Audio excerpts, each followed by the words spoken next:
My channel. So ఫ్రెషర్కి resume ఎలా update చేయాలో చెప్పాను. సో ఎక్స్పీరియన్స్ వాళ్ళు రెజ్యూమ్ ఎలా అప్డేట్ చేసుకోవాలి. For example me resume 1 to 3, 2 to 4, 3 to 5 years ఏదైనా what ever it may be, experience candidate should be like you have to mention whenever you రెజ్యూమ్లో mention చేసినప్పుడు to be perfect it should be. చూడగానే resume అన్నది ఆటోమేటిక్గా నచ్చేయాలన్నమాట. So firstly మీ name అండి mention చేయండి హెడ్డింగ్లో, mail ID and what ever your number using the primary number should be always on అనమాట. It should be reachable. Number, mail ID and next objective. What is your objective? First objective పెట్టిన తర్వాత summary అంటే ఏంటంటే ఓవరాల్గా అది చాలామంది confuse అవుతారు. Summary అంటే ఏంటి ఇలా అని చెప్పి. సమ్మరీ అంటే ఏం లేదు, present what ever your having experience. For example నాకు ఒక 3 years experience as HR recruiter ఉంది, అదే నేను మెన్షన్ చేసుకోవాలి. So what are the experience you're having currently you have to mention. So చాలామందికి అది కూడా డౌట్ ఉంది, అది కూడా చెప్తాను. As if now I'm having a knowledge of 3+ years of HR recruiter in that అని చెప్పి మనం మెన్షన్ చేసుకుంటాం. అది మెన్షన్ చేసిన తర్వాత చాలామంది కంప్లీట్ అయిపోయిన వాళ్ళు ఉంటారు. So currently I done my HR recruiter as అని చెప్పి some you're having some skills కానీ, అంటే మీరు ATS యూజ్ చేసిన ఎలాంటి వర్క్ డన్ చేసినా అందులో మెన్షన్ చేసేయండి. రిక్రూట్మెంట్ కానీ, what ever it may be, onboarding కానీ, పేరోల్ కానీ, అవన్నీ మెన్షన్ చేయండి. సో సమ్మరీ అన్నది వెరీ వెరీ ఇంపార్టెంట్. దాని కింద సమ్మరీ కింద ఏమని పెడతారంటే వాట్ స్కిల్స్ అని పెట్టి అంతే. స్కిల్స్ అంటే సాఫ్ట్ స్కిల్స్, హార్డ్ స్కిల్స్ ఏం పెట్టద్దు, స్కిల్స్ అని పెట్టి నీట్గా దాని కింద సమ్మరీ. చాలామంది 1 line ఆఫ్ సమ్మరీ చదువుతారు.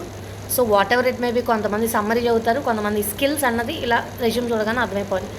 సో నాది హెచ్ఆర్ వచ్చి, నేను హెచ్ఆర్లో స్కిల్స్ ఏంటంటే onboarding, end to end recruitment, payroll, so time management, admin, ఇలాంటి అన్నీ వస్తాయి అన్నమాట స్కిల్స్ చూడగానే. అది కంప్లీట్ అయిన తర్వాత కరెంట్ ఎక్స్పీరియన్స్. సింపుల్గా మీ title, what is the title? HR recruiter. Date mention చేయండి, అది మన జాబ్ టైటిల్లోకి వస్తుంది. నెక్స్ట్ కింద job description, what are the things you have done in పాయింట్స్లో మెన్షన్ చేశాను. నెక్స్ట్ ప్రీవియస్ కరెంట్ ఎక్స్పీరియన్స్, అంతే సింపుల్గా. సో చాలామందికి ఒక 10 years 8 years అలా ఉంటుంది, అంతా పెట్టేక్కర్లేదు. Current experience and previous experience mention చేసి ఇన్ బ్రీఫ్గా జాబ్ డిస్క్రిప్షన్ టైటిల్ పెట్టి, మిగతావి ఏవైతే ఉన్నాయో అవన్నీ కూడా మీరు ఒక సెట్ ఆఫ్ థీమ్లో పెట్టాలన్నమాట. ఒక సెట్లో అంటే ఒక బుల్లెట్స్లో పెట్టి నీట్గా హెడ్డింగ్, టైటిల్ పెట్టేసి ఇయర్ మెన్షన్ చేశాను. ఒక 1 lineలో వచ్చేలా చూసుకోండి, అది ఒక 4 points అంతే. సో అది అయిపోయిన తర్వాత ఎక్స్పీరియన్స్ కాలం అయిపోయిన తర్వాత very very important, strengths is very important. So you mention objective, summary, skills అయిపోయిన తర్వాత ప్రీవియస్ ఎక్స్పీరియన్స్ అయిపోయిన తర్వాత స్ట్రెంగ్త్ అన్నది చాలా important. Whatever you're having. చాలామంది ability under to work under pressure, ఎవరైనా ability under to work under pressure. So challenges accept చేస్తాను కానీ, టైం మేనేజ్మెంట్ కానీ, ఎవరైనా టైం మేనేజ్మెంట్లో వర్క్ అన్నది చేయడం వెరీ ఇంపార్టెంట్. సో అదొకటి. ఇవన్నీ అయిపోయిన తర్వాత simply what ever the certification, because so చాలామంది ఎక్స్పీరియన్స్ ఉంటుంది, చాలామంది lack of knowledge they will have. But certification ఎవరైతే చేశారో డోంట్ మిస్ ఇట్ అండి. సర్టిఫికేషన్ మీరు ఎక్కడైతే చేశారో ఒక particular span of days, whether you have done the certification in .NET కానీ, జావా డెవలపర్ కానీ, హెచ్ఆర్ కానీ, what ever it may be, you have to mention the certification, the time, whether it was 45 days or 1 month or 6 months, something what ever. అంటే ఆ certification ఏంటి, ICAI కానీ somewhat different ఉంటుంది. అది మనం mention చేసుకుని గ్లోబల్ హెచ్ఆర్ కానీ ఏదో ఒకటి చూసిన వాళ్ళు wow she is having the certificate knowledge, okay we can pick him. అది ఒక చూడగానే okay satisfaction, okay she know this, okay no worries అని వాళ్ళకి ఓకే ఉన్నది. ఎందుకు మనం అంటే ఎక్స్పీరియన్స్ ఉన్నది, లైక్ సర్టిఫికేషన్ ఉన్నది మెన్షన్ చేస్తే అవతల వాళ్ళకి తెలుస్తుంది రెజ్యూమ్లో అవుట్పుట్ ఏంటి అని.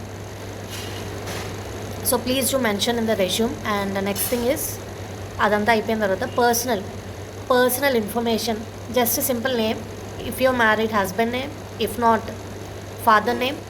అడ్రస్ అన్నది మీ ఇష్టం, you can mention only place, no need to mention the long addresses. You can mention the city wherever you're done. And also please గుర్తుపెట్టుకొని ఏంటంటే మీరు ఒక కంపెనీలో వర్క్ చేసినప్పుడు కంపెనీ రిమోట్ అయితే రిమోట్ అని మెన్షన్ చేయండి, ప్లేస్ అయితే ప్లేస్ మెన్షన్ చేసేయండి. So and also personal information చెప్పిన తర్వాత అందులో మెన్షన్ చేసిన తర్వాత లాస్ట్లో కంపల్సరీ మీరు చూసుకోండి. చాలామంది నేమ్స్ సర్నేమ్ కానీ మార్చేస్తూ ఉంటారు, ఆ పర్టికులర్ డేట్ కానీ బాగా మెన్షన్ చేస్తారు. So I think this information is valuable. Please to keep watching my channel. Please to subscribe for more videos. Thank you.